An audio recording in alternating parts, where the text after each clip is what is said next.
자기가 정말 간절히 원하는 거를 노트에다가 적어놓고 그걸 아침 저녁으로 보면서 이루어진 것처럼 상상하다 보면 언젠가는 그게 현실이 된다는 이야기였어요. 그래서 그때 갑자기 뒤통수를 맞는 것 같은 기분이 들었는데, 아, 그러면 어차피 우리 뇌는 상상과 현실을 구분하지 못하니까 내가 지금 이 내 초라한 삶을 계속 보는 게 아니라 아직 일어나진 않았지만 설령 그게 상상일지언정 내가 이루고 싶은 미래를 상상하면 어차피 그게 이루어진 거랑 뇌는 구분하지 못하잖아요. 그래서 그렇게 한번 살아보면 어떨까. 생계를 위해서 PC방 아르바이트를 하는 사람이 있습니다. 콜센터 계약직 상담사 일도 하고요. 에어컨 설치기사, 호텔에서 세탁을 수거하는 일, 정말 다양한 경험을 이 한 사람이 다 했는데요. 그리고 또 한 사람이 있습니다. 21개 국가에 판권을 수출하고요. 수많은 독자들에게 사랑을 받는 소설가가 있습니다. 그런데요, 여러분, 이 두 명은 다른 사람이 아니에요. 바로 한 사람의 삶 속에서 이뤄진 이야기인데요. 그래서 오늘은요, 소원을 이루어주는 섬, 이 책의 저자이신 유영강 작가님 모시고 이야기 나눠보도록 하겠습니다. 작가님 어서 오세요. 네, 반갑습니다. 네. 안녕하세요. 저는 비가 오면 열리는 상점이라는 소설책을 썼고 이번에 소원을 이루어주는 섬이라는 책으로 인사드리게 된 유영광이라고 합니다. 이제 시청해주고 계시는 구독자님들께도 너무 만나뵙게 되어서 반갑다는 인사드리고 싶습니다. 반갑습니다. 네, 여러분, 한국의 J.K. 롤링이 탄생했습니다. 여기 앞에 보면요, 여러분, 책들이 이렇게 쌓여 있거든요. 21개국의 판권이 수출이 됐어요. 이렇게 진짜 뭐 유럽, 영미권, 일본까지. 사실 우리나라 책이 동남아 쪽으로는 자기계발서들도 많이 판권이 나가긴 하는데요. 영미권이나 일본 쪽으로는 나가기가 쉽지 않거든요. 그런데 작가님의 소설은 진짜 글로벌리하게 이렇게 나가고 있습니다. 일단은 이거부터 한번 여쭙고 가겠습니다. 작가님의 필명이 유영강 작가가 아니라 인프피 작가님이세요. 네, 이 인프피, 이게 MBTI에서 이제 INFP일 것 같은데 어떤 의미를 지니고 있는 필명인가요, 이게? 네, 그래서 많은 분들이 딱 들었을 때 예감하시는 것처럼 제가 그 INFP에서 따온 것이 맞고요. 네. 제가 사실은 이제 그 MBTI를 알기 전에는 굉장히 좀 사회생활을 하기 힘들어하는 성격이었습니다. 그래서 좀 쓸데없는 생각이라던가 쓸데없는 걱정도 굉장히 많이 하는 편이었고, 제가 좀 남들이 하지 않는 이상한 질문도 많이 하다 보니까 항상 난 좀 이상한 사람인가? 이런 사회 구성원의 한 축에 끼기에는 뭔가 내가 적응하기 좀 힘든 느낌을 많이 받다 보니까 나는 조금 사회생활 하기 힘들구나 라고 많이 느꼈었는데, 이제 MBTI라는 게 딱 처음 우리나라에 소개가 되고 저도 이제 그게 큰 파급 효과가 있었을 때 저도 그걸 알게 되었는데, 그때 그걸 보면서 나도 이상한 사람이 아니라 그냥 그 16가지 유형 중에 한 부류에 속하는 그냥 사람이구나, 나도 사회 구성원이 될 수 있겠구나 라는 생각을 해서 그때 좀 굉장히 기뻤고 뭔가 좀 사회에 받아들여지는 그런 기분을 느꼈던 것 같습니다. 그래서 어딘가에 가서 소개해야 될 일이 있으면 제가 그때부터 INFP라고 소개를 하기 시작했고, 그러다 보니까 좀 자연스럽게 필명을 정할 때도 인프피로 하게 된 것 같습니다. 네, INFP 작가님으로서 글쓰기에 INFP가 적합한 MBTI 유형이라고 생각하세요? 네, 저도 그걸 찾아봤더니 대표적인 작가님들 중에 INFP 성향을 가지신 분들이 많고 또 예술을 하시는 분들 중에 많다고 하더라고요. 그래서 나는 비록 사회생활에는 적합하지 않지만 뭐 이런 창작 활동이나 뭐 이렇게 상상력이 동원되는 일에는 나름대로 장점이 있겠구나 라고 생각이 들어서 그때 약간 자존감이 조금 올라갔던 것 같습니다. 저는 너무 작가님의 커리어 패스도 너무 인상 깊었던 게, 진짜 제가 자꾸 J.K. 롤링을 이렇게 말씀드리는 게, J.K. 롤링도 기초 생활보호 대상자, 국가로부터 지원비를 받아서 생활을 하다가 내 아이를 굶어 죽일 순 없다, 살려야 된다라는 생각으로 글을 썼고, 수많은 출판사에 문을 두드렸지만 다 거절당하다가 정말 기적적으로 출판이 됐죠. 딱 정말 J.K. 롤링을 빼고 유영강 작가님의 커리어 패스라고 해도 전혀 이상하지가 않은데, 아까 오프닝에서 제가 말씀드렸지만 생계를 위해서 PC방 아르바이트, 보험회사, 콜센터 계약직 상담사, 에어컨 설치기사, 호텔에서 세탁물 수거하는 일까지 정말 다양한 일들을 하셨는데, 심지어 30대 초중반 그 전까지는 제대로 글을 쓴 적도 없고 심지어 난독증도 있으셨다고. 어떻게 해서 이렇게 글을 쓰게 되셨고 또 그 중에서도 이렇게 인사이트가 가득 담긴 소설을 또 쓰게 되셨나요? 저도 그래서 제가 너무 궁금했던 적이 있어요. 아까 말씀하신 것처럼 제가 30대 초중반까지는 글을 써본 적이 없는데 왜 나는 글이 갑자기 쓰고 싶어졌을까? 그래서 그게 언제부터였을까를 한번 되돌아가 보니까 제가 이제 기억 남는 것 중에 한 장면이 있더라고요. 그 중에 하나가 제가 중학교 때 저희 집이 굉장히 좀 가난했는데요. 저희 집이 이제 4식구였는데 굉장히 시골에 외딴 곳에 작은 단칸방에서 살았습니다. 그리고 지금은 거의 찾아볼 수가 없는데 왜 흔히 푸세식이라고 하죠. 네. 그런 화장실이 밖에 있었고 저희 집은 굉장히 작은 단칸방에 살았는데 뭐 어느 정도로 가난했냐면 이제 어느 날 갑자기 계속 귀 밑이 찢어져서 병원에 가봤더니 의사 선생님이 영양실조라고 말씀을 하시는 거예요. 그래서 이제 그 정도로 잘 먹지도 못하고 이제 키도 굉장히 작고 마르다 보니까 이제 중학교에 올라가서 좀 흔히 말하는 일진 친구들한테 좀 괴롭힘을 당하는 일이 많았는데 어느 날 이제 아침 자율학습 시간에 이렇게 앉아 있는데 제가 키도 작다 보니까 맨 앞에 앉아 있었거든요. 근데 갑자기 이제 문이 벌컥 열리더니 그 일진 친구들 무리들이 한 10명 정도 되는 친구들이 이렇게 교실 앞으로 들어오는 거예요. 그래서 무서워하고 있는데 일렬로 앞에 쭉 서더니 갑자기 종이 뭉태기를 들고 있더라고요. 그래서 그걸 이렇게 앞에서부터 하나씩 나눠주기 시작하는 겁니다. 그래서 뭔가 봤더니 편지지예요. 내용인 즉슨 그 일진 친구들이 이렇게 모시고 있는 이제 형님이라고 해야 될까요? 그 이제 3학년 중에서도 한 2년 정도를 꿇은 무서운 형이 있었거든요. 그래서 그 형이 소년 교도소에 가 있었고 이제 그 형한테 위문 편지를 쓰라는 거였어요. 그래서 이제 밤마다 돌아다니면서 이제 편지를 나눠주고 이제 강제로 편지를 쓰게 시키고 있었던 거죠. 저도 이제 딱 받고 괴롭힘 당하지 않으려고 이제 뭐라고 많이 썼던 기억이 납니다. 그러고 나서 잊어버리고 있었는데 또 이제 몇 달이 지나서 또 갑자기 교실 앞문이 쾅 하고 열리는 거예요. 그래서 이번에는 일진 친구들뿐만 아니라 그 무섭다는 그 3학년 형이 드디어 나온 거죠. 그래서 아마 출소를 했던 것 같아요. 그래서 갑자기 오자마자 영광이 어딨냐고 하는 거예요. 갑자기 저를 찾으니까 어깨에 손을 올리더니 내가 그 교도소에 있을 때 너무 외롭고 힘들었는데 네가 써준 편지를 보고 너무 큰 힘이 되었다고 하는 거예요. 무슨 내용을 쓰셨어요? 저도 기억이 전혀 안 납니다. 기억은 안 나지만. 근데 다만 하나가 제가 너무 그 친구들이 무섭다 보니까 좀 많이 쓰면은 내가 괴롭힘을 덜 당하겠지. 그래서 최대한 늘렸었던 기억이 납니다. 그때 제가 처음으로 내가 쓴 글이 누군가에게는 조금 따뜻하게 전해질 수도 있고 힘을 내게 해줄 수도 있구나 라는 걸 그때 처음 느꼈던 것 같고 물론 그때는 제가 글 읽는 게 굉장히 느렸거든요. 그래서 어느 정도로 늘었냐면 제가 이제 수능을 보는데 국어 시간에 거의 절반가량을 못 풀었거든요. 30문제 조금 넘게 못 풀어서 수능에서 흔히 말해서 망쳐서 제가 원하는 대학에도 가지 못했던 그런 기억이 있을 정도로 제가 글 읽는 걸 굉장히 힘들어하고 어려워했었는데 아마 그때 좋은 기억이 남아서 제가 나중에 나는 뭘 하고 싶을까를 떠올렸을 때 아마 그 기억이 뭐 무의식이나 잠재의식 속에 있어서 좀 영향을 받지 않았을까 그런 생각을 해봤습니다. 어떻게 보면 그냥 어른이 돼서 살아가다가 거의 떠올리기조차 힘든 예전에 아주 작은 기억들 이걸로 설마 내가 먹고 사는 길을 정한다고? 그런 것들이 사실 결정짓게 하는 경우가 있거든요. 저도 그랬기 때문에 지금 너무 공감이 되는데 전 너무 존경스럽기도 하고 신기하기도 해서 말씀을 드리는데 생계를 위해 PC방 아르바이트, 보험회사, 콜센터 계약직 상담사, 에어컨 설치기사, 호텔에서 세탁물 수거 근데 사회생활하기엔 적절하지 않다라는 이야기를 들으셨다고 해요. 네, 맞습니다. 사회생활하기에 너는 적합하지가 않아 라는 말을 듣고 자존감이 낮아지고 우울증까지 겪으셨다고요? 네, 맞습니다. 이때 일을 한번 말씀해 주시겠어요?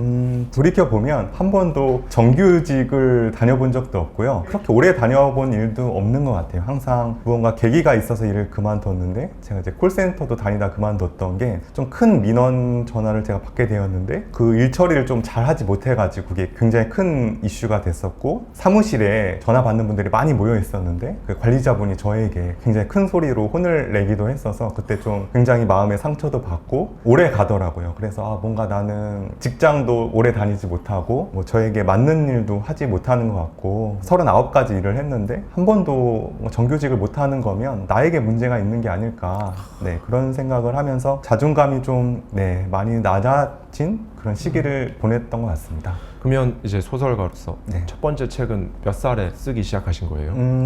제가 30살에 학교를 졸업했거든요. 학부를요? 네, 맞습니다. 30살. 왜냐면 그 중간에 너무 집이 어렵고 힘들다 보니까 그때 학교 다닐 때도 이제 고시원에 차마 다리도 필 수 없는 창문방은 좀 비싸서 이제 창문이 없는 굉장히 작은 방에 이제 몸을 구부리고 살다 보니까 이제 도저히 학비랑 생활비를 보충하면서 학교를 다닐 수가 없어서 6년 동안 휴학을 했거든요. 6년? 네, 6년 동안 휴학하면서 뭐 그런 일을 가리지 않고 많이 했던 것 같아요. 그래서 어쨌든 생계를 유지하기 위해서 하다 보니까 많은 일을 했었는데 그러다 보니까 이제 30살에 학교를 졸업했는데 제가 남아있는 게 학점도 2점대였고 과도 취업이 안 된다는 사학과였고 네. 나이도 30살이었고 제가 스펙이 1도 없더라고요. 저 흔히 말하는 그 토익도 점수가 없었고요. 네. 뭐 그럴듯한 인턴 경험이나 어학연수 이런 건 당연히 없었고 그래서 아무 데도 사실 이력서를 지원할 수조차도 없는 스펙이다 보니까 이런 말씀 드리면 좀 그렇긴 하지만 제가 그때 다리 난간에 한번 서봤던 적이 있어요. 너무 삶에 희망이 안 보이고 아무리 네. 열심히 노력해도 제 삶은 계속 가난해서 벗어나지를 못하는 거예요. 그래서 이렇게 살 바에야 그냥 이쯤에서 포기하는 게 낫지 않을까라는 생각으로 이렇게 다리 난간에 한번 서봤는데 정말 이렇게 그 강물에 제일 먼저 저희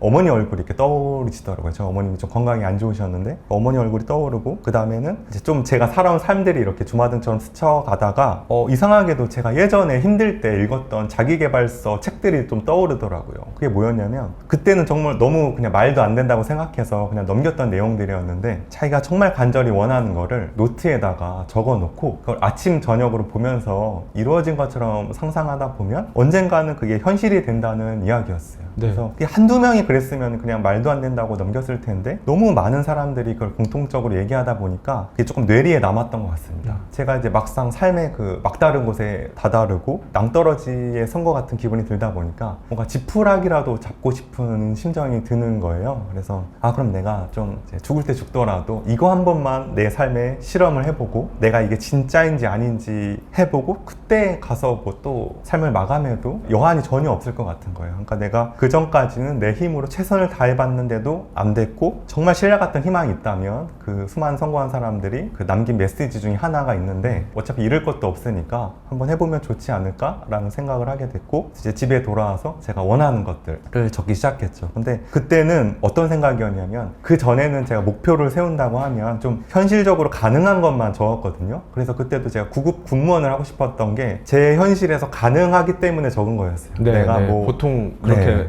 많은 분들이 그러시죠. 네, 예. 제가 뭐 어디 영어도 정말 못해서 뭐 해외를 나갈 수도 없을 것 같고 뭐 대기업에 들어가는 건 말도 안 될 것 같고 제가 그나마 가능성이 있다면 경쟁률이 3대1 정도 되는 군무원에 지원해서 그래도 안정적으로 살아가는 게 가장 현실적인 일이다라고 생각을 했는데 그때는 이제 뭐 두려울 게 없는 거죠. 잃을 게 없으니까 말도 안 되는 것들을 막 적어나가기 시작했습니다. 제가 한 번도 뭐 혼자 힘으로 해외를 나가본 적이 없는데 뭐 해외 나가보기, 외국인 친구 사귀어보기, 한 달에 얼마 벌어보기 뭐 이런 거 적어놨는데 마지막에 적어놨던 게 가장 말도 안 되는 걸 적어놨어요. 제가 베스트셀러 작가가 돼서 이렇게 막 사람들에게 따뜻한 이야기를 전하는 거를 마지막 꿈으로 적어놨는데 그때는 제가 적으면서 또 웃었어요. 너무 말이 안 되니까. 네, 네, 그래서 네. 그렇게 적어놓고 잊어버리고 있었는데 몇 년이 지나서 그 종이를 다시 봤는데 정말 너무 신기하게도 대부분이 이루어져 있더라고요. 그랬는데 하필 맨 마지막으로 남아있는 것만 이루어지지 않았던 거죠. 그래서 이왕이면 이것도 한번 이뤄보고 싶다라는 생각이 들어서 제가 그때 30대 한 중반으로 막 되는 시점에 네. 그거 한번 글을 써봐야겠다라고 결심을 해서 여기까지 오게 되었습니다. 30대 중반부터 네. 글을 쓰기 시작하셨군요. 네.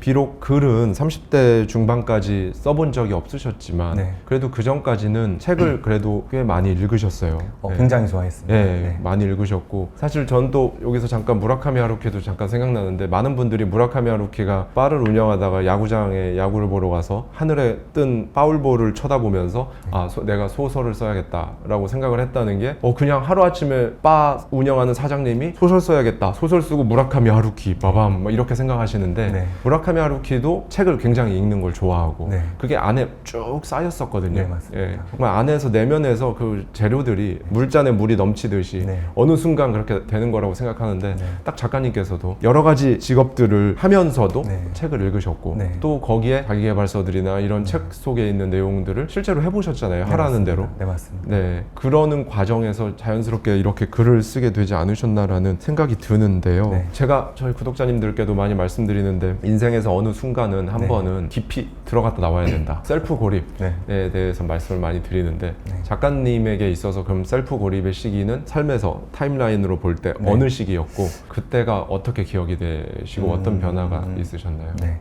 제 인생에서 가장 조금 고립됐던 시간은 아무래도 예. 30대 그 초중반 제가 글을 쓰기로 시작한 시작한 그 지점이 아닌가 싶어요. 그래서 그때 이제 제가 일하던 것도 건강이 너무 안 좋아져서 이제 그만두고 이제 몸이 안 좋아지니까 자연스럽게 우울증도 같이 찾아오더라고요. 네. 그래서 이제 우울증도 오다 보니까 집 밖으로 몇 달 동안 나가지 못하는 날도 많았고 몇 달 동안 씻지도 못한 채로 막 머리도 장발이 될 정도로 자르지 못해서 집안에 그냥 우울하게 있었던 적도 있었던 것 같아요. 그러다 보니까 제가 이제 주변 사람들 차마 경조사에도 가지 못할 정도로 통장에 잔고가 없었습니다. 네. 그래서 아예 사회생활을 할 수 없을 정도로 돈도 없었고 행색도 너무 이제 초췌해져 있고 그리고 정신적으로도 무너져 있다 보니까 핸드폰을 이제 정지시키게 됐어요. 너무 이제 연락받고 싶지도 않고 그러다 보니까 좀 사회적으로 관계도 다 차단이 되다 보니까 제가 이제 갈 수 있는 곳이 많지 않더라고요. 그래서 이제 어렵게 집 밖으로 나와서 제일 처음 간 데가 도서관이었던 것 같아요. 이제 네, 모자를 꾹 눌러 쓰고 도서관에 가서 이제 책들을 보다 보니까 다른 책들보다 힘든 상황 속에서도 성공한 사람들의 이야기가 좀 이렇게 눈길이 많이 가더라고요. 저는 그 당시에는 제가 제일 힘든 상황이라고 생각을 했었거든요. 제가 가장 불행하고 가장 내 상황이 불우하고 나만 힘든 줄 알았는데 성공한 사람들의 과거 이야기를 보니까 다 하나같이 힘든 시간들을 거쳐서 지금의 그 자리에 가 있다는 걸 알게 됐어요.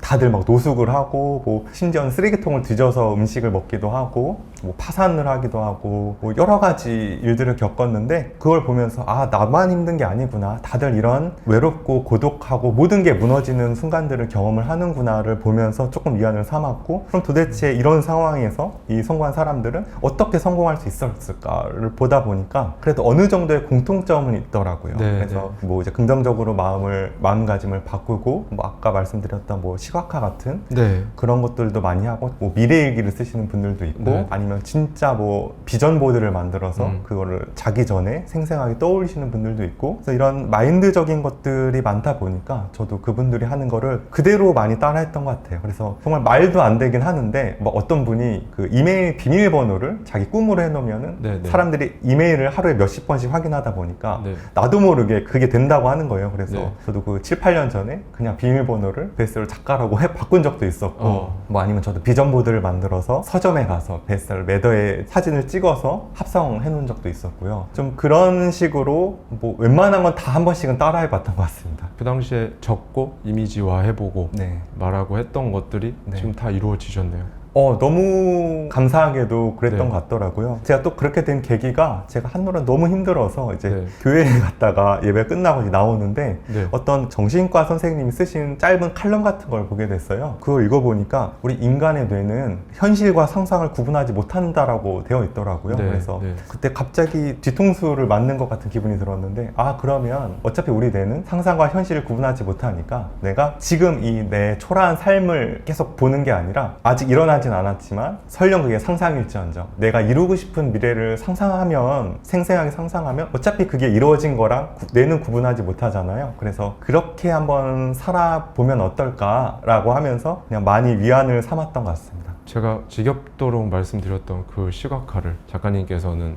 오랫동안 하고 계셨네요. 베스트셀러 작가가 되셨는데 네. 시각화할 때 베스트셀러 작가가 되었을 때 느껴지는 그 네. 감정을 느끼셨나요? 맞습니다. 어느 정도까지 제가 사실 생생하게 했냐면 네. 비가 오면 상점이라는 글을 쓸 때 음식 배달을 했었는데 항상 이제 그 배달콜이 있는 게 아니에요. 그래서 네. 길가에 서서 기다릴 수가 없으니까 서점에 들어가서 그 베스트셀러 매대에 가서 계속 상상을 하는 거지. 여기 매대에 제 책이 있는 장면을. 근데 너무 그걸 오랫동안 하다 네. 보니까 어느 날은 갔는데 제 책이 없는 거예요. 그러니까 저는 책을 심지어 쓰지도 않았는데 너무 그걸 몇 년 동안 하다 보니까 왜 오늘 내 책이 없지? 라고 착각을 해버린 거죠. 아, 정말요? 네, 그래서 그 정도까지 하고 좀 뒤늦게 알았어요. 아, 내가 아직 글을 안 썼구나. 그러니까 그래서 막 혼자서 웃었던, 내가 이제 드디어 미쳐가는구나 라고 와. 혼자서 웃었던 그런 기억도 있습니다. 와, 엄청나게 시각화에 몰입을 하셨군요. 제가 좋아하는 배우가 짐 캐리라는 배우를 좋아하는데 네. 짐 캐리가 무명 배우일 때 되게 생활이 열악했는데 그 고속도로를 타고 다니면서 먼 미래에 자기가 배우가 된 모습을 상상하면서 그렇게 다녔다고 한 것도 제가 굉장히 인상 깊게 봤었고, 장난감 가게에서 가짜 수표를 사다가 자기가 받고 싶은 금액을 적어놓고 자기 지갑에 넣어놓고 다녔다는 맞아요. 거를 네. 제가 굉장히 좀 예전에 영상으로 봤었어요. 그래서 저도 그런 걸 조금 비슷하게 따라하면서 그렇게 하셨어요? 네, 비슷하게 저도 이렇게 사진을 찍어다가 네. 제 책이 거기에 놓여 있는 거를 이렇게 막 합성하기도 하고 그걸 핸드폰 배경화면으로 해놔서 사람이 무의식적으로 핸드폰을 보는 횟수가 100번 정도 된다고 하더라고요. 그래서 안 볼 수가 없게끔 그 배경화면을 그냥 미니 비전보드로 해놔서 수시로 제 미래에 일어날 일들을 합성으로 네, 미리 네. 보고 그거를 미리 가져와서 약간 가부라는 것처럼 그걸 미리 좀 느끼려고 많이 노력을 했던 것 같습니다. 사실 이렇게 해본 케이스를 직접 이렇게 듣게 되면 그 다가오는 울림의 크기는 좀 남다른 것 같아요. 단순히 이론적으로 뭐 과학적으로 논문으로 증명이 됐다 이런 것보다 첫 작품이 비가 오면 열리는 상점, 신간으로 나올 소원을 이루어주는 섬 네. 이렇게 두 권의 책을 내셨어요. 네. 그런데 출판사들로부터 정말 여러 차례 출간 거절을 당하셨다고요. 네. 결국 책까지 내고 20몇 개국에 번역이 되고 어떻게 이 과정을 거쳐서 지금 두 번째 책까지 네. 이렇게 나올 수 있었나요? 저도 이게 될까라는 생각은 되게 많이 했습니다. 그래서 네. 저도 의심이 전혀 안 들었던 건 아니었고요. 제가 사실은 솔직히 말씀드리면 30살에 모든 희망을 잃고 제가 그래도 이루고 싶은 거를 종이에 적어봤다고 말씀드렸는데요. 사실 마지막에 이룰 수 있을까? 왜냐면 너무 말도 안 되는 꿈이다 보니까. 베스트셀러 작가가 된다? 네, 맞습니다. 예. 제가 무슨 다른 작가님들처럼 뭐 어릴 때부터 100일장을 휩쓸거나 문창과를 나온 것도 아니고 제가 뭐 문학상을 받은 것도 아니고 일기도 저는 그냥 숙제니까 방학 끝나기 뭐 하루나 이틀 전에 막 몰아서 썼던 기억밖에 없는데 저도 굉장히 의심을 많이 하면서도 과연 이게 이루어질까라는 생각을 하면서 여기까지 왔던 것 같습니다. 그래서 처음 이제 막 출판사에 다 보냈는데 답장도 거의 잘 오지 않더라고요. 그래서 와도 이제 기억나는 것 중에 하나는 이제 당신의 글은 책이 될 수 없습니다라고 시작하는 문구로 거절 메일을 주신 적도 있었고 아니면은 저희 출판사와는 방향이 맞지 않는다라는 메시지로 많이 주시더라고요. 그래서 아 나는 안 되나 보다라고 생각하다가 펀딩을 한번 도전해보자 이래서 한번 해봤는데 사실 처음에는 잘 될 줄 알았거든요. 왜냐면 이게 아까 말씀하신 것처럼 뭔가 자기계발서랑 판타지가 섞인 책이 많이 없다 보니까 예. 한국에도 이런 책이 있으면 좋겠다 싶은 생각을 해봤는데 제가 이제 한 달 정도 기간 동안 100만 원을 목표로 했었는데 이제 20만 원 정도가 모금이 되더라고요. 처음 펀딩을 했을 때. 그 펀딩이 모이는 돈으로 네. 출판을 할 수 있게 하는 건가요? 맞습니다. 그 돈을 모아서 제가 이제 자가 출판이라고 하죠. 독립 출판이라고도 하는데 네. 직접 출판사를 통하지 않아도 이제 인쇄소랑 연락을 해서 독립 출판을 하는 그런 것들이 조금씩 생겨나기 시작했어요. 네. 내가 비록 실력은 안 돼서 이제 출판사에서 책을 낼 수 없지만 그래도 혼자 만들어서 지역 서점에 입고할 수는 있지 않을까 이런 좀 작은 희망을 갖고 이제 클라우드 펀딩을 시작했는데요. 100만 원이 모금이 안 돼서 사실 그 펀딩은 실패했고 사실 그 모인 20만 원도 친구 한 명이 10만 원을 후원을 해준 거라 사실 거의 10만 원밖에 모이지 않아서 이제 실패가 됐는데 그럼에도 불구하고 어떤 후원자님이 그래도 한번 이 책을 보고 싶다고 해서 제가 그때 모아놓은 돈이 한 200만 원 정도가 있었는데 그걸 다 사비를 털어서 책을 만들어서 이제 독립서점에 입고 신청 메일을 보냈습니다. 근데 비슷하더라고요. 한 절반 정도는 답장이 오지 않고 어쩌다가 답장이 와도 지금 좀 너무 책이 많아서 입고가 어렵다는 거였는데 어떤 서점에서는 또 받아주는 거예요. 그래서 너무 신나서 처음으로 제가 이제 책을 입고하는 거니까 너무 그때 구름 위를 걷는 것 같았고 한 달 정도를 막 밤에 잠이 안 올 정도로 두근거렸던 것 같아요. 드디어 내 책이 사람들에게 알려지고 그럼 나도 이제 글을 쓸 수 있는 건가? 이런 생각을 했는데 그 꿈이 오래 가진 않았어요. 한 달 정도 지났을까요? 갑자기 네. 또 메일이 오는 거예요. 네. 제가 입고했던 서점에서. 근데 제가 그때 5권을 입고를 했는데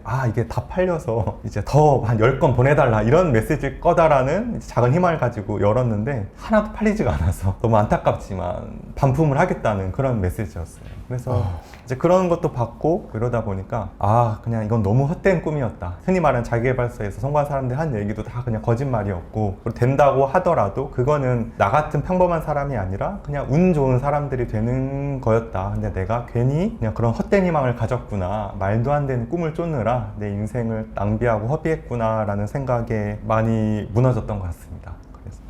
정말 파란만장하다라는 표현으로는 차마 다 표현할 수 없을 정도로 그런 과정을 거쳐서 그러다가 결국에는 다시 또 클라우드 펀딩에서 무려 1982%의 후원을 받으셨고 그래서 첫 번째 책 비가 오면 열리는 상점이 출간이 됐다고 하시는데 네. 그래서 이제 첫 번째 책이 실패를 하고 그리고 네. 아무 데서도 제 책을 원하지 않는 거예요. 그래서 어렵게 입고를 해도 읽어주시는 분들이 거의 없다 보니까 이제 포기를 하려고 하고 있었는데 제 책이 좀 이제 혼자 만들다 보니까 그렇게 퀄리티가 좋지 못했어요. 그래서 이제 약간 미련이 남았던 게 그럼 내가 조금만 더 퀄리티가 있는 책을 한번 만들어 보자 라는 생각을 하게 됐고, 그래서 그때 또 이제 돈이 하나도 없으니까 제가 할 수 있는 일이 많지 않더라고요. 그래서 이제 당장 돈이 급하니까 제가 이제 콜센터에서 당장 일을 하기 시작했고요. 저는 콜센터가 그런 일인 줄 몰랐는데 9시부터 오후 6시까지 욕을 먹는 일이더라고요. 보통은 이제 컴플레인 고객들이 많다 보니까 하루 종일 욕을 먹는 일도 많았고, 그렇지만 어떻게든 제 그때 목표는 돈을 좀 모아서 책을 한 번 더 만들어 보는 거였고, 주중에는 그렇게 콜센터에서 일을 하고 주말에는 내일 배움 카드라고 있습니다. 이제 정부에서 일을 배울 수 있게끔 지원해주는 그런 카드가 있는데, 제가 그걸로 이제 컴퓨터 학원을 끊어서 거기서 이제 포토샵이라던가 이제 책을 만든 인디자인 같은 프로그램을 조금씩 배워서 남는 시간에는 책을 만들면서 그렇게 몇 년의 시간을 보내게 되었고, 그렇게 만들어진 게 예전에 소원을 이뤄주는 섬이었습니다. 네. 그래서 이제 그거를 다시 펀딩을 했는데, 감사하게도 그때는 이제 목표했던 금액이 100만 원이었는데 그거 이상 달성이 돼서 전 이제 그걸로 끝을 내려고 했거든요, 제 꿈을. 근데 누군가 제 글을 처음 읽고 거기다 댓글을 달아주시는 거예요. 네. 그래서 뭐 그게 큰 내용은 아니었는데 뭐 그냥 생각보다 재밌는 책이에요, 뭐 재밌었어요, 이런 간단한 내용이었는데 그게 저는 너무 기뻤던 거죠. 거의 6, 7년 동안 글을 쓰면서 아무도 내 글을 봐주지 않았고 다 거절만 당했는데 처음으로 내 글을 읽어주는 독자님들이 생겼고 재밌다고 해주니까 너무 감사한 마음이 들어서, 아 그럼 한 번만 더 조금만 더 재밌는 책을 써보자. 그리고 제가 그때 나이가 39이었거든요. 그래서 40이 되기 전에 마지막으로 한 번만 더 도전을 해보자 라는 마음으로 도전을 하게 되었고, 근데 또 이제 가진 돈이 없으니까 그럼 이제 또 어떤 일을 해야 될까라고 고민을 하다가, 그때가 한창 코로나 시국이었거든요. 그리고 또 제가 그때 하도 이제 몇 년 동안 고객님들이 컴플레인을 듣다 보니까 정신적으로도 약간 우울증이 많이 왔었거든요. 네네. 그래서 그걸 또 극복하는 겸 이제 걸어서 음식 배달하는 일을 하게 되었습니다. 제일 어디가 많이 주문이 많은가를 찾아봤더니 그 강남역이 가장 많다고 하더라고요. 그래서 저는 이제 주로 강남역에서 음식 배달 일을 하면서 이제 남는 시간에는 글을 썼는데, 제가 그 당시 이제 동두천에 살았었습니다. 네. 그래서 동두천에서 강남역까지 오고 가는 길이 왕복 한 4시간 정도 되는데요. 제가 이제 그 시간을 이용해서 오고 가면서 글을 썼고요. 저녁부터 제가 새벽까지 음식 배달하는 일을 여름에 했거든요. 그래서 네. 보통 제가 새벽 한 2시나 3시 정도까지면 콜이 있을 때까지 음식 배달을 하고, 제가 이제 첫 차가 5시 반에 있었는데 그때까지 시간이 좀 남잖아요. 그래서 그 시간에 어디 있어야 되나 했더니 강남역에 버스 정류소가 눈에 띄더라고요. 그래서 그 버스 정류소에서도 이제 첫 차가 올 때까지 글을 썼는데, 이제 많은 분들이 제가 이렇게 음식 배달하면서 버스 정류소에서 글을 썼다고 하면 되게 안타까운 시선으로 바라보세요. 아, 굉장히 고생을 많이 했다. 근데 저는 사실 굉장히 그때 좋았거든요. 왜냐면 저는 사실 그때까지만 해도 한 번도 에어컨이 있는 집에서 살아본 적이 없어요. 근데 강남역은 버스 정류장인데도 에어컨이 나오는 거예요. 그리고 나름 시티뷰라서 이렇게 앞으로 도시의 전경도 보이고, 네. 뒤에 바로 뒤에 또 편의점이 있었어요. 그래서 배고프거나 목마르면 언제든지 배도 채울 수 있고, 또 이제 핸드폰 충전하는 데도 있어서 이제 핸드폰도 충전하면서 글도 쓰고, 이제 또 운치가 있더라고요. 그래서 제가 농담 삼아서 제 글이 잘 된 게 제가 대한민국에서 제일 비싼 집필실에서 글을 써서라고 이렇게 농담 삼아 말하기도 하는데, 또 전혀 틀린 말은 아닌 것 같아요. 왜냐면 강남역이라고 하면 우리나라에서 땅값이 가장 비싼 곳이잖아요. 그래서 제가 물론 누구도 허락해 주진 않았지만 그 시간 동안 저만의 집필실로 이용해서 거기서 글을 쓰고, 그걸로 이제 펀딩을 한 게 비가오면이 열리는 상점이었습니다. 소원을 이루어주는 섬을 보면요, 인상 깊은 구절이나 부분들이 굉장히 많습니다. 4명의 등장인물들이 나오거든요. 네. 소원을 이루어주는 섬을 향해서 가는 그 과정이 나오는데 마치 이 삶을 살아가는 그 과정을 보여주는 것 같아서 공감도 많이 되고 네. 울림도 있었어요. 이 책의 작가님으로서 이 책을 읽으시는 독자님들께서 네. 이것만큼은 꼭 느껴보셨으면 좋겠다라는 부분이 있을까요? 혼자서 글을 써야 되다 보니까 어떻게 써야 될지를 전혀 모르겠는 거예요. 네. 감도 전혀 잡히지 않고. 네. 그래서 이제 도서관에 가서 좀 작법서라던가 이런 걸 많이 찾아봤는데요. 글을 재밌게 쓰는 법이 나와 있더라고요. 이제 2가지 조건이었는데, 첫 번째는 주인공이 좀 어려운 환경에 처해 있어야 하더라고요. 2번째 조건은 그 주인공에게 모질고 견디기 힘든 시련들이 계속해서 주어지고 가까스로 그 시련들을 주인공이 극복해내야 돼야지만 좋은 이야기가 완성되고 재미있는 이야기가 완성된다는 거였어요. 저도 이제 예전에는 너무 저한테 힘든 일이 많고 제 상황이 너무 힘들다 보니까 왜 나한테만 이런 일들이 일어나나, 왜 내 주변 사람들은 좋은 환경에 태어나서 아무 어떤 풍파도 없이 잘 인생을 살아가는데 왜 나는 이렇게 힘든 일들이 많은지 사실 불평불만하고 원망할 때가 굉장히 많았거든요.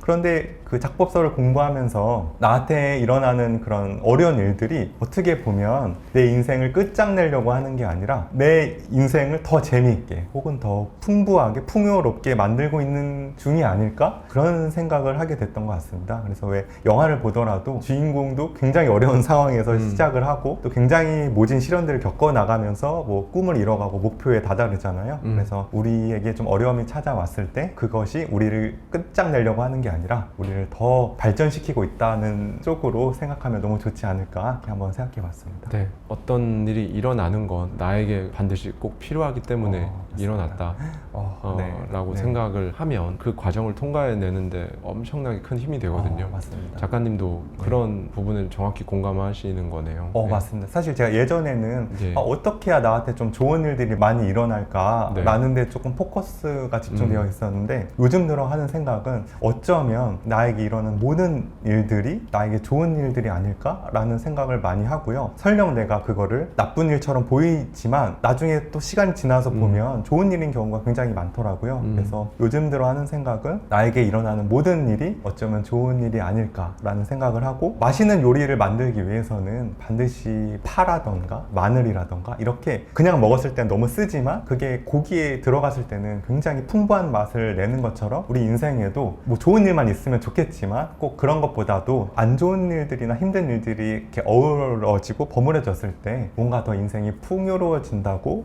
요즘 들어 많이 느끼고 있습니다. 작가님이 그 전에 하셨던 PC방 아르바이트, 네. 보험회사, 콜센터 계약직 상담사, 네. 에어컨 설치기사, 호텔에서 세탁물 수거했던 일 다 작가님에게 필요했던 네. 일이었다. 네.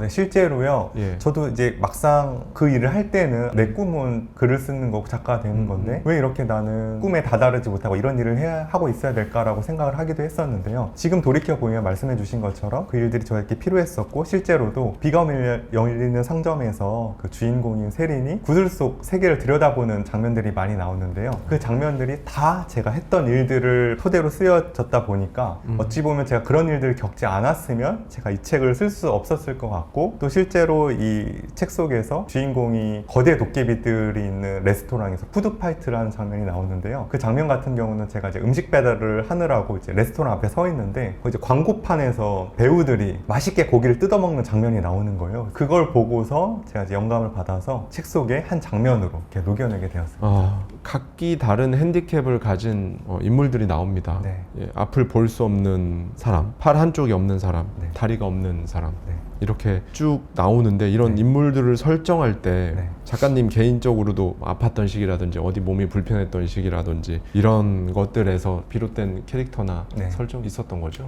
네, 맞습니다. 그리고 사실 제가 너무 좀 부족한 점이 많다 보니까 캐릭터 주인공들도 좀 부족한 인물들로 만들고 싶었어요. 최대한 좀 부족함이 좀 뚜렷이 보이는 인물들로 설정을 하고 싶었고 그리고 제가 조금 한동안 눈이 너무 아파서 빛을 보지 못해서 한 1, 2년 정도 집 밖으로 나가지 못하고 방 안에만 불 꺼놓고 있던 시절이 있었는데요. 우연히도 좀 소원을 이뤄준 섬이 거의 완성할 때쯤 그런 일을 겪게 됐어요. 그래서 뭐 의도했던 건 아니었는데 결과적으로는 마치 제가 그 주인공처럼 네. 그걸 의도해서 쓴 것처럼 비춰지긴 했지만 뭐 의도하진 않았지만 결과적으로 놓고 보면 저를 조금 투영해서 쓴 게 된 것 같습니다. 네. 책 속에 너무 좋은 구절들이 있어서 제가 그 부분에 대해서 직접 작가님 앞에서 말씀드려보고 얘기를 간략하게 듣는 시간이 있으면 너무나 영광일 것 같아요. 네. 예. 네가 무엇으로 다른 사람을 행복하게 하고 싶은지 나는 지금 묻고 있는 거야. 꿈의 요정 비올라가 주인공 폴에게 계속 묻습니다. 네. 네가 누군지 도대체. 그리고 이렇게 말을 하죠. 네가 좋아하는 일을 하지 않으면 넌 결코 행복해질 수 없고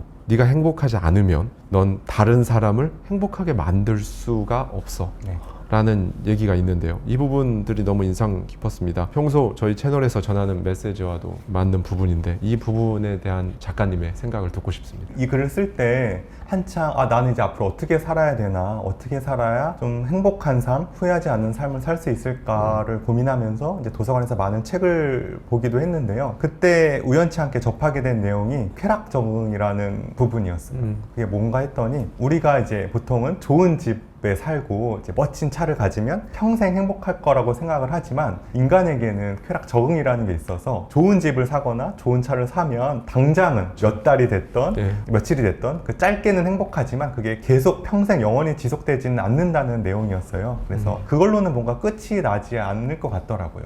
그러면서 그 쾌락 적응을 소개해 주신 분이 하나 더 메시지를 남겨주셨는데 유일하게 그 쾌락 적응이 해당하지 않는 부분이 우리가 남을 도울 때 거기서 오는 행복감은 쾌락 적응이 유일하게 없다는 거였어요. 다른 모든 거에는 다 쾌락 적응이 있어서 우리가 껌을 사서 씹으면 당장에는 단물이 나오지만 씹다 보면 그 단물이 빠지는 것처럼 모든 쾌락에는 끝이 있고 그걸 우리가 인간이 적응해버리면 더 이상 기쁨을 느끼지 못하는데 남을 돕는 거는 계속 새롭다는 거지. 계속 같은 양의 행복감이 나온다는 걸 알고 나서 그러면 나는 내가 좋아하는 일로 다른 사람을 기쁘게 만들고 행복하게 만들 수 있으면 이거야말로 조금 행복한 삶이 아닐까? 라는 생각을 하게 돼서 그럼 나는 내 인생을 물론 많이 갖고 뭐 좋은 데 사는 것도 좋지만 일단은 먼저 내가 뭘 좋아하는지를 알아내고 그 다음에 그걸로 다른 사람을 행복하게 하다 보면 나도 덩달아서 행복하게 살 수 있지 않을까? 라는 좀 나름대로의 결론을 얻어서 그런 메시지를 넣게 되었습니다. 이런 부분도 있어요. 내가 누구인지 스스로 정하지 않으면 다른 사람이 널 정해주는 대로 살아가게 될 거야. 그러니까 네가 누구인지 늘 기억해야만 해 라는 부분도 있어요. 이 부분에 대한 작가님의 의도는 무엇이었을까요? 의도는 사실 저한테 들려주고 싶었던 메시지를 많이 담았고요. 왜냐면 저는 성인이 되고 나서부터 좀 많은 이름으로 불렸던 것 같습니다. 제가 이제 호텔에서 청소 일을 할 때는 청소부라는 이름으로 불렸고 또 이제 콜센터에서 전화 받을 때는 상담사라는 직책으로 불리기도 하고 또 제가 음식 배달을 할 때는 또 라이더라고 불러주시더라고요. 그런 것들로 저를 정의하기에는 저는 너무 제 꿈이 있고 제가 하고 싶은 게 있다 보니까 그 전화 상담을 하면서 이제 상담사님 하고 하다 보면 저도 모르게 계속 내 정체성이 그런 일을 그냥 하는 사람으로 굳어질 것 같아서 비록 제가 하는 일은 청소였고 전화 받는 일이었고 음식 배달이었지만 다른 사람들은 저를 그렇게 부르지만 저만큼은 저에게 계속 그래도 너는 작가야, 너는 글을 쓰고 있어 라고 끊임없이 되뇌었던 것 같아요. 그래서 잊지 않고 싶어서 그런 메시지를 적었습니다. 너무 좋은 말씀 해주셨는데요. 책에도 이런 부분이 나옵니다. 이 세상에 위대한 사람 같은 건 없네. 오직 위대한 꿈을 가진 사람만 있을 뿐이지 라는 부분이 있는데 저도 항상 이렇게 말씀드렸거든요. 지금 현재 값이 어찌됐건 그 상황에 파묻히지 말고 생각만큼은 왕처럼 생각해라 라고 항상 저는 하거든요. 작가님도 상담사, 라이더 지금 현재 상태값은 그럴지라도 내 생각만큼은 베스트셀러 작가다 라고 그렇게 계속 생각을 하셨다는 부분이 너무 인상 깊었고 말도 안 되는 꿈을 가져야 하거든요. 맞습니다. 특히나 처음에 그 꿈을 쓰거나 말하거나 내가 입 밖으로 얘기했을 때 스스로도 약간 이런 반응이 나와야 제대로 된 꿈이다. 소설 속에서 말하는 위대한 꿈이다 라고 생각을 하는데 작가님도 공감하시나요? 네, 저도 약간 비슷했던 게 저도 한번 생각을 해봤는데 진정한 큰 꿈의 기준이 저도 남들이 들었을 때 비웃어야 약간 진정한 꿈이다라고까지 생각을 하거든요. 그래서 저도 남들이 들었을 때는 당연히 비웃었고 저조차도 이게 된다고? 이게 가능하다고라고 의심이 많이 들 정도로 그런 큰 꿈들을 많이 품어왔고요. 그리고 보통은 우리가 그런 꿈을 품었을 때 내가 되겠어? 이런 상황에 내까짓게 뭐라고 이런 꿈을 내가 이룰 수 있겠어? 라는 의심이 드는 게 사실 우리가 위대한 사람만 그런 위대한 꿈을 꿔야 된다고 생각하기 쉽잖아요. 나는 현실에서 별 볼 일 없는 사람인데 내가 어떻게 그런 꿈을 감당이 가능하겠어? 혹은 내가 어떻게 그런 게 되겠어? 그런 거는 대단한 사람들이나 하는 걸 거야 라고 저도 그렇게 수없이 많이 생각했고 그런 의심이 들 때가 많은데 제가 그 문장을 써 놓았던 건 비록 내가 지금 현실에서 아무리 별 볼 일 없고 그걸 할 수 있는 가능성조차 보이지 않다고 하더라도 그 꿈이 나에게 찾아온 데에는 반드시 이유가 있다고 생각을 하거든요. 그래서 그 꿈의 크기가 어떠하든지 정말 내 가슴을 뜨겁게 울리고 내 가슴을 움직이게 하는 꿈이라면 그거는 크기에 상관없이 위대한 꿈이고 제가 좀 좋아하는 문장 중에 하나가 신이 우리에게 꿈을 주는 이유는 그게 가능하기 때문이다 라는 말을 굉장히 좋아하거든요. 그래서 혹시라도 내 지금 상황이나 여건 때문에 정말 내가 이걸 하고 싶긴 하지만 내가 할 수 있을까라고 의심이 의심하시는 분들은 할 수 있다고 한 번쯤은 믿어보셨으면 좋겠고, 분명히 저는 인간 안에는 우리가 미처 알지 못하는 무한한 잠재력이 있다고 믿어요. 그래서 비록 나에게 그런 능력이 없을 것 같아도 내가 그게 가능하다고 믿고 한 발짝 한 발짝 나아가다 보면 나도 모르는 그런 잠재력이 생겨서 그 꿈을 향해 가는 데 있어서 그 도와준다고 저는 그렇게 믿고 있거든요. 저는 비록 위대한 사람은 없지만 그런 위대한 꿈을 가진 사람들이 반드시 있다고 그렇게 생각합니다. 너무 좋은 말씀을 해주셨어요.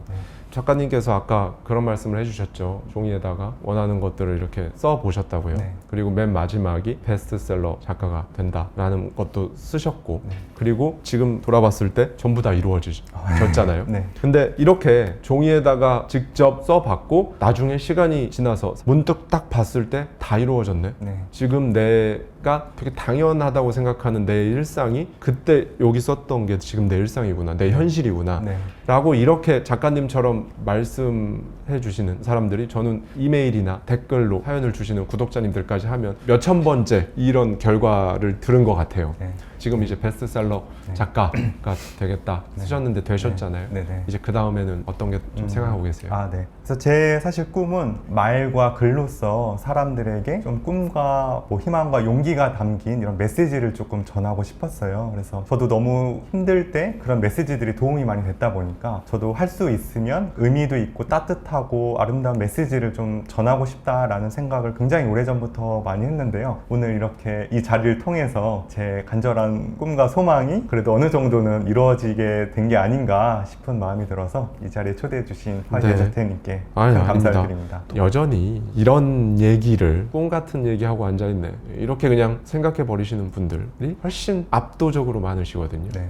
이런 스토리를 직접 쓰신 작가님으로서 네. 진짜 한 말씀 부탁드리겠습니다. 사실 저조차도 믿지를 못했거든요. 왜냐하면 너무 사실 허무맹랑한 이야기 같고, 그리고 사실은 꼭 꿈을 이루기 위해서 막 그렇게 시각화를 하고 뭔가 종이에 적고 매일 상상하고 했던 건 아니었던 것 같아요. 그냥 정말 불가능해 보이는 일이 너무 자명한데도 내가 한번 최선을 다했을 때 어떤 일이 일어나는지 너무 궁금했던 것 같아요. 정말 책 속에 일어났던 일이 그냥 단순히 소설이 아니라 정말 내 삶에서도 이게 일어날까? 가능할까? 그래서 그걸 너무 한번 해보고 싶어서 정말 포기하고 싶을 때도 많았고 실제로도 포기했었고 무너질 때도 많았지만 계속해서 한 걸음 한 걸음 내딛다 보니까 정말 저도 돌이켜봐서 보니까 정말 제가 종이에 적어놨던 게 다 이루어져 있더라고요. 정말 가슴 속에 그 큰 꿈이 있으시고 그거를 한번 꼭 이뤄보고 싶으신 분이 있으시면 한번 속는셈 치고라도 한번 이 일을 해보시면 정말 좋은 일이 있지 않을까. 믿지 못할 일이 분명 일어날 거라고 저는 확신합니다.